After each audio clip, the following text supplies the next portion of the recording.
Welcome back. I'm Jeff Vaughn. And I'm Lena Wynn. Developing tonight, a military response from the U.S. after North Korea's latest missile test. Yeah, the launch also prompted tough talk today from the Secretary of State. KCAL9 political reporter Dave Bryan shows you the noticeable response from American and South Korean forces. Yes, coming from all over. And it looks right now like this missile launch may have been timed to really sock it to the Trump administration. This story is developing quickly at this hour. The Trump administration tonight confirming the claim by North Korea that the missile it launched Tuesday was, in fact, an intercontinental ballistic missile. And throwing fuel on the fire, North Korean dictator Kim Jong-un taunted the U.S. by declaring that the launch was a 4th of July gift for the Trump administration. It was a missile launch with a message. North Korea's nuclear attack arsenal is moving faster than anyone, including U.S. intelligence, ever imagined. An intercontinental ballistic missile potentially capable of striking at least one American state.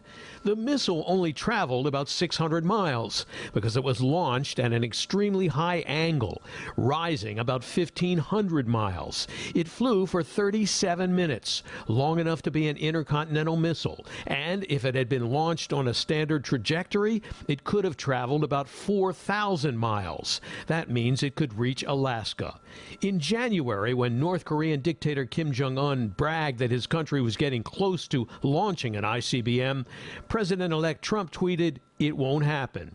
But he was wrong, and the Tuesday missile launch apparently took American intelligence agencies by surprise.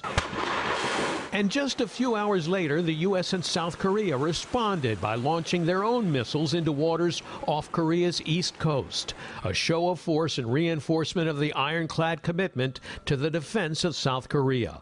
The missiles, by the way, are capable of delivering powerful warheads into North Korean territory. But David Wright of the Union of Concerned Scientists says North Korea is still a couple of years away from reaching U.S. soil with a reliable nuclear weapon. However, he agreed this is a huge step forward for that program. I would say a bigger threat than anything North Korea has launched before, in part because it can reach Alaska. But in part because it does show that the Koreans are moving forward at a surprisingly rapid pace. So now the question is what to do about it. After a summit meeting in Moscow, the presidents of Russia and China advocated a plan where North Korean missile and nuclear testing would be frozen, and in return, the U.S. and South Korea would freeze their joint military exercises, like the firing off of those missiles on Tuesday. CBS News reports the Pentagon is working on military show-of-force options like long-range nuclear bomber flights over the Korean peninsula and increasing test firing of U.S. missiles based in South Korea. But one official said the options don't include any form of actual military strike against North Korea. Former U.S. Ambassador to the UN, Bill Richardson, who has been involved in past negotiations with North Korea, told the CBS Evening News he's not sure any of the options would actually work. There are two options right now, and they're all bad. There's public statements and diplomacy, and then there's a military strike option, which I don't think is realistic, untenable. It'll provoke a terrible war. I think in between there might be some additional pressures, a new approach that brings international pressure, not just the surrounding countries. With the G20 summit just a couple of days away, the debate is certain to heat up in Germany. President Trump is pushing China to get tough with North Korea, but China feels like it has already done plenty to rein in North Korea, no longer buying any coal from that country and cutting back oil and diesel exports to North Korea.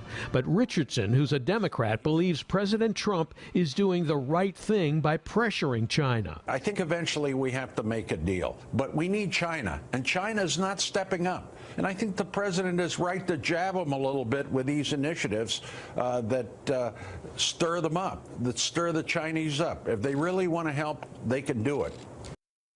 Now, the debate will move to the United Nations tomorrow after the U.S. pushed for an emergency meeting. That meeting is now scheduled to get underway tomorrow afternoon, and Ambassador Nikki Haley will present the U.S. case against North Korea. And tonight, Secretary of State Rex Tillerson said it will take global action to stop the global threat posed by North Korea.